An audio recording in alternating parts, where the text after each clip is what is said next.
Last lecture में Mendeleev periodic law देखा, ठीक है। मेंडेलीव ने क्या किया था सर, मेंडेलीव ने 63 नॉन एलिमेंट्स को एक टेबल बना के उनको अरेंज किया था, ठीक है। उसको अपन ने नाम दिया था मेंडेलीव पीरियोडिक टेबल।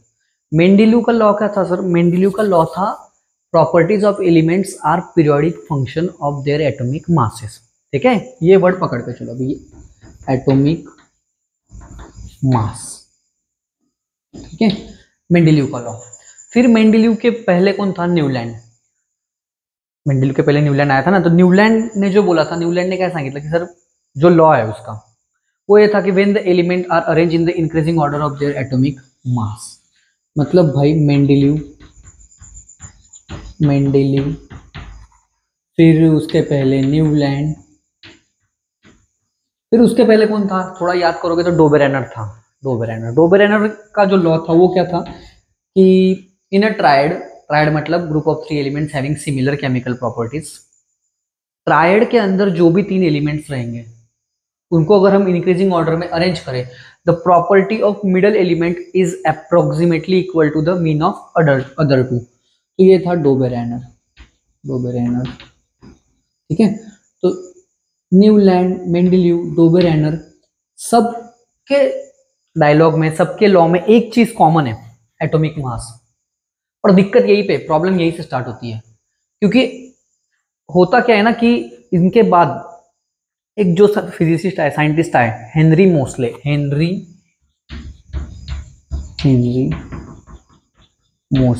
ठीक है। ये जो लड़का था 27 ईयर एज का, ये वर्ल्ड वॉर 1 में मर गया, ठीक है, डेथ हो गई वर्ल्ड वॉर 1 में। तो हेनरी जो था ना, उसने एक नया पीरियोडिक टेबल बनाया जिसको हम बोलते हैं मॉडर्न पीरियोडिक टेबल। और वो कौन से बेसिस पे बनाया, उसने बोला कि भाई एटॉमिक मास जो है ना, ये फंडामेंटल प्रॉपर्टी है ही नहीं। एटॉमिक मास जो है वो एलिमेंट की फंडामेंटल प्रॉपर्टी नहीं है। तो एटॉमिक मास नहीं है तो फिर क्या है, तो फिर एटॉमिक मास नहीं है तो सर फंडामेंटल प्रॉपर्टी है एटॉमिक नंबर,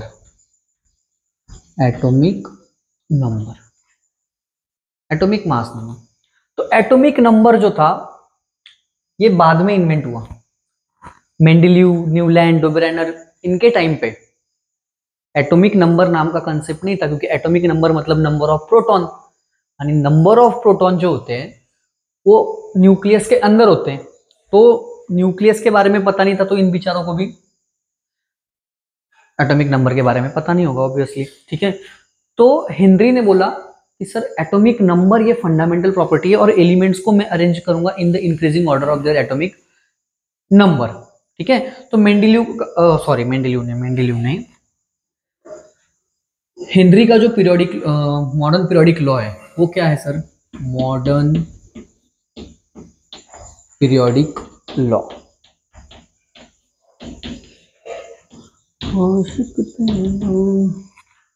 सिंपल है, properties of elements are periodic function of their atomic number. यहां से अभी चालू होगा नंबर, ठीक है। Properties of elements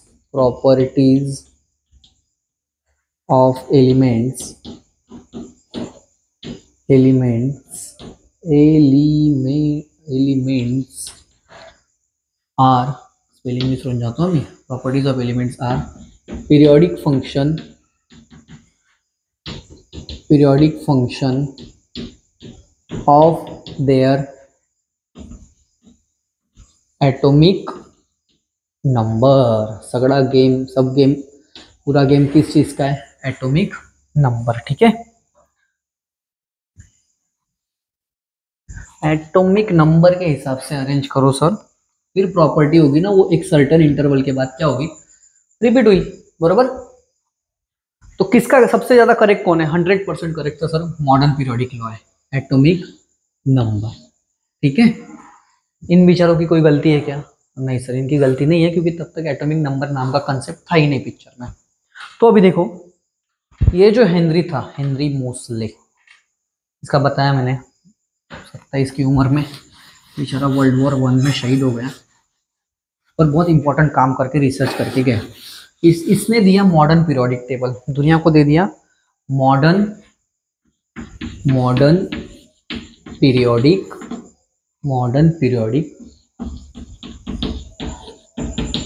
table. ठीक है, अभी 10th के पेपर में ना स्ट्रक्चर पूछते हैं, structure, right the structure of modern periodic table, 5 marks के लिए। ठीक है, तो अभी स्ट्रक्चर क्या लिखेंगे अपन, स्ट्रक्चर क्या लिखना है, देखो स्ट्रक्चर लिखने से पहले मैं थोड़ा ट्राई करता हूँ उसको, वो दिखता कैसे है मॉडर्न पीरियोडिक टेबल। यहाँ पे अगर मैं बनाना, देखो मॉडर्न पीरियोडिक टेबल में क्या है ना, वर्टिकल कॉलम है। ठीक है, ऐसा कुछ तो भी है। ठीक है,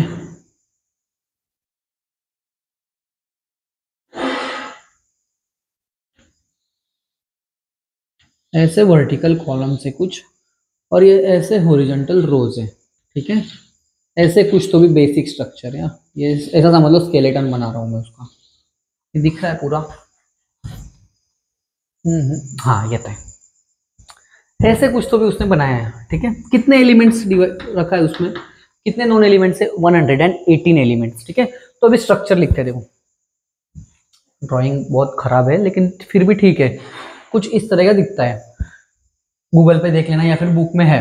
सबसे पहले लिखते हैं अपन कि सर कितने वर्टिकल कॉलम है, ग्रुप, वर्टिकल कॉलम को नाम दिया है ग्रुप, हॉरिजॉन्टल रो को नाम दिया है पीरियड। ठीक है, तो 1 2 3 4 5 6 7 8 9 10 11 12 18 तक है सर। ठीक है, तो मैं बोलूंगा 18 vertical columns, 18 vertical columns,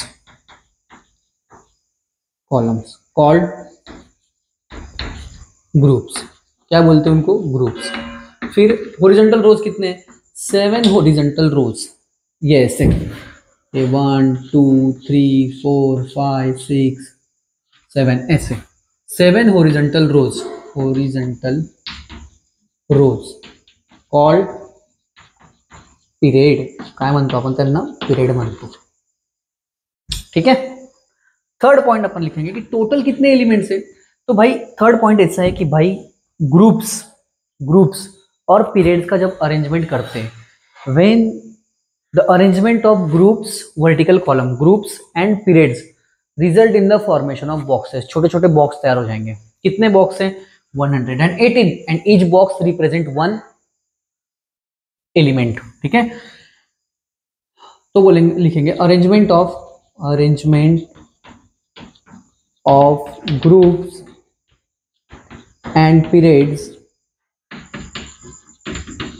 result in the formation of boxes, क्या तैयार हो रही हैं, बॉक्सेस। और अपन बोलेंगे each box,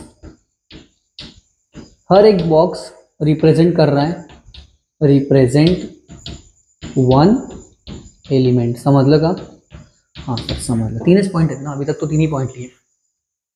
vertical column 18, 7 horizontal rows, arrangement of groups and periods result in the formation of boxes, each box represent 1 element. कितने boxes है, there are 118 boxes. Third point क्या लिखेंगे, इसको अच्छे से लिखना, फोर्थ पॉइंट बना लेना पहले तो। फोर्थ पॉइंट, एटॉमिक नंबर जो है ना वो ऊपर लिखा है, 1 2 3 4, क्या लिखा है, एटॉमिक नंबर। तो एक पॉइंट ऐसा होता है कि एटॉमिक नंबर इज सीरियली मतलब number wise, serially indicated on the upper part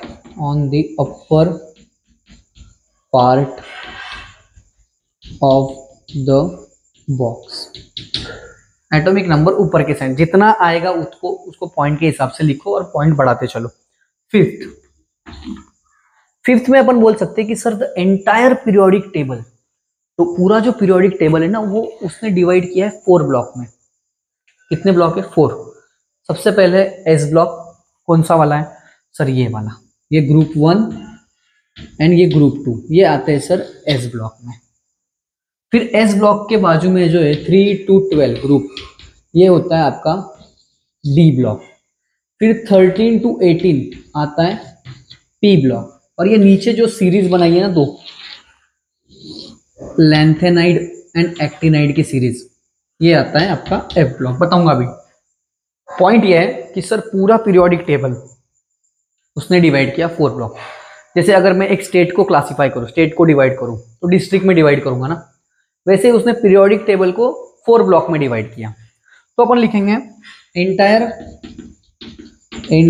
periodic table is classified into 4 blocks. कौन से भाई? दैट ईच क्या नाश जाओ दे। एस ब्लॉक में कौन से ग्रुप है? Group 1 and group 2। तो लिख देने का एस ब्लॉक मध्ये येतात ग्रुप 1 एंड ग्रुप 2। दिसतंय का? बरोबर, ग्रुप 1 एंड ग्रुप 2। फिर उसके बाद आता है एस हो गया, फिर बाजू में है d block group 3 to group 12। बराबर। नेक्स्ट, मेरी किस्मत में तू नहीं शायद। पी ब्लॉक में क्या होगा सर? पी ब्लॉक में आएगा ग्रुप 13 टू 18। ग्रुप 13 एंड 18 नहीं है, ग्रुप 13 टू ग्रुप 18। ठीक है। फिर उसके बाद एफ ब्लॉक में क्या रखा है सर? यहाँ पे ना एक डब्बा है ऐसा, अगर पीरियोडिक टेबल देखोगे तो एक डब्बा दिखेगा और वहां पे लिखा होगा 57 टू 71। तो ये एलिमेंट कहाँ पे गायब हो गए? 57 टू 71, उनको नीचे लिखा। क्यों लिखा? एक परफेक्ट स्ट्रक्चर आ गया टेबल को। अगर ये मैं एलिमेंट यहाँ पे लिख दूं ना, 14 एलिमेंट बीच में वाले, तो बहुत बड़ा पीरियोडिक टेबल हो जाएगा। तो उसने क्या किया, इनको साइड में रख दिया, एक नया ब्लॉक बना दिया एफ ब्लॉक। पहला एलिमेंट था लेंथेनियम और नीचे वाला पहला था एक्टिनियम। तो इस सीरीज को नाम दिया लेंथेनाइड, इसको नाम दिया एक्टिनाइड। ऊपर लेंथेनाइड, नीचे एक्टिनाइड। तो एफ ब्लॉक में क्या है? एफ ब्लॉक में है 2 सीरीज, लेंथेनाइड्स एंड एक्टिनाइड्स। ठीक है। हो गया कि सर देखो अभी तक क्या देखा अपन ने, बोलू इन सबसे पहले 18 vertical columns called groups, 7 horizontal rows called period. ठीक है। The arrangement of groups and period result in the formation of boxes. Each box represent 1 element. There are 118 boxes. The entire periodic table is classified into 4 blocks: S block, D block, P block and F block. S block में क्या आता है? Group 1 and group 2। D block में क्या आता है? Group 3 to group 12, group 13 to group 18 P block, और F block में आता है लेंथेनाइड्स एंड एक्टिनाइड्स। ठीक है। तो अभी अपना है एक पॉइंट बाकी नहीं कुछ, लेकिन एक पॉइंट बाकी है। एक जिगजैग लाइन है भाई यहाँ पे, एक ऐसे जिगजैग लाइन है। जिगजैग लाइन क्या करती है? ये लाइन कुछ नहीं करती, ये मेटल्स और नॉन मेटल्स को सेपरेट करती है। मतलब कौन से ब्लॉक में? तो सबसे पहले देख लो पी ब्लॉक में, zigzag line drawn in P block separates metals and non metals. ठीक है। Separates metals and non metals. तो मेटल्स कहाँ पे हैं? ये जो जिगजैग लाइन है यहाँ पे, उसके लेफ्ट साइड में है सर मेटल, राइट साइड में है नॉन मेटल। और इस लाइन पे जो एलिमेंट है ना, वो है मेटलॉइड्स। सम मेटलॉइड्स मतलब some properties of metals, some properties of non metals. तो मैं यहाँ पे लिखता हूँ मेटल्स कहाँ पे मिलेंगे आपको, ये इसी में लिख देना, separate metals and non metal. Metals lie on the left side of zigzag line, non metals क्या लिखेंगे? Lie on the right side of zigzag line, and metalloids lie along the border of zigzag line. That's all your honor, हो गया। ये total 6 point हुए ना, ठीक है। तो यही है structure of modern periodic table. अब इसमें क्वेश्चन पूछता है, ग्रुप 1 का नाम है, ग्रुप 1 का नाम है अल्कली मेटल, याद रखना। ग्रुप 1 में लिखता हूँ, कहीं में जगह होगी तो नहीं, वापस चलो नेक्स्ट में लिख दूंगा, ठीक है। तो अभी इसके नेक्स्ट वीडियो में मैं करूंगा इसमें गिव रीजंस, 4 गिव रीजन आते हैं पेपर में इंपॉर्टेंट, कि भाई एटॉमिक रेडियस क्या होता है, ऊपर से नीचे आएंगे तो एटॉमिक रेडियस क्या होगा, लेफ्ट टू राइट गए तो एटॉमिक रेडियस क्या होगा, ठीक है, कौन से ग्रुप को क्या बुलाते हैं। चलो ग्रुप का मैं बोल देता हूँ, अभी ट्राई करता हूँ यहाँ पे। तो देखना ग्रुप 1 जो, यहाँ पे ध्यान दो, ग्रुप 1 जो होता है ना उसको बोलते हैं alkali metal, alkali metal. Group 2 को बोलते हैं alkaline, alkaline earth metal, earth metal. याद रखना ग्रुप 1 क्वेश्चन पूछेगा एग्जाम में, group 1 alkali metal, group 2 alkaline earth metal. फिर पूछेगा ग्रुप 17, ये है भाई halogen family, halogen, fluorine, chlorine, bromine, iodine. फिर 18 है आपका नोबल गैसेस, 18 है आपका नोबल गैसेस, ठीक है। ये याद रखना है, बेसिक चीज है। Alkali metal, alkaline earth metal, 17 halogen, 18 noble gases. Noble gases की वैलेंसी कितनी होती है, 0। तो अभी नेक्स्ट वीडियो में मैं एटॉमिक रेडियस और मेटेलिक कैरेक्टर पे बनाऊंगा, और अपन एक्सप्लेन करेंगे कि भाई एटॉमिक रेडियस क्या हो रहा है, टॉप टू बॉटम आ रहे तो एटॉमिक रेडियस क्या हो रहा है, लेफ्ट टू राइट जा रहे तो एटॉमिक रेडियस क्या हो रहा है, ठीक है। Thank you.